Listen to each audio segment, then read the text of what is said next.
हो गया, लेकिन भगवान ना तो सदा लक्ष्मी के साथ रहते हैं। लक्ष्मी किसी पे बहुत कृपा करती है, लेकिन नारायण उसके घर जाना भी पसंद नहीं करते।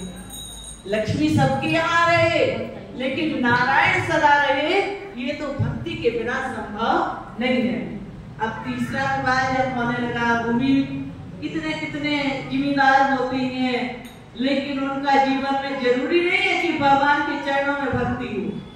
तो भूमि भी बनी रहती है, मन भी बना रहता, लेकिन भगवान नारायण की कृपा रहे ये कोई जरूरी नहीं रहता।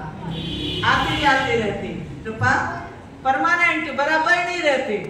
लेकिन जिस समय भक्ति देवी का, वृंदा देवी का विवाह होने लगा, भगवान ने कहा, देवी ने कहा, हे भगवान, मैं तो जो विवाह करूंगी 7 फेरे लूंगी। 7 फेरे होंगे तो ग्रंथि बंधन, गांठ, आप लोग के विवाह में गांठ बनती है नहीं? बनती है। तो ग्रंथि बंधन होगा। भगवान बोले चलो कोई बात नहीं, ठीक है। और 4 भावर में लड़का आगे रहता है और 3 भावर में लड़की। आप सही सही बताओ, हम लोग तो सुने सुने बोल रहे हैं, तो हुए मतलब ऐसा हम सुनते हैं कि 4 भावर में दूल्हा आगे रहता है, और फिर 3 बाद वाली भावर में पहले दुल्हन आगे रहती कि पहले दूल्हा आगे रहता? पहले दूल्हा बाद में दुल्हन आगे रहती। तो भावर पड़ने लगी किसकी? भगवान तुलसी और शालिग्राम की। कहने लगे भगवान हम तो भावर पाके गठबंधन, जहां मैं रहूंगी वहां तुम्हें रहना पड़ेगा। जिस घर में, जिस आंगन में तुलसी का निवास होगा, वहां नारायण जरूर रहेगा। जय हो। ये गारंटी है। और भगवान बिना तुलसी के भोग भी नहीं लेते।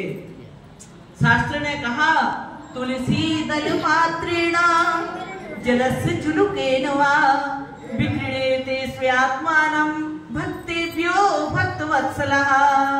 आप 56 भोग रख दो, लेकिन जब तक तुलसी दल नहीं होगा, भगवान को 3 दल बड़े प्रिय हैं। एक तो तुलसी का दल, और दूसरे गंगा का जल, और तीसरा कदली का फल, केला।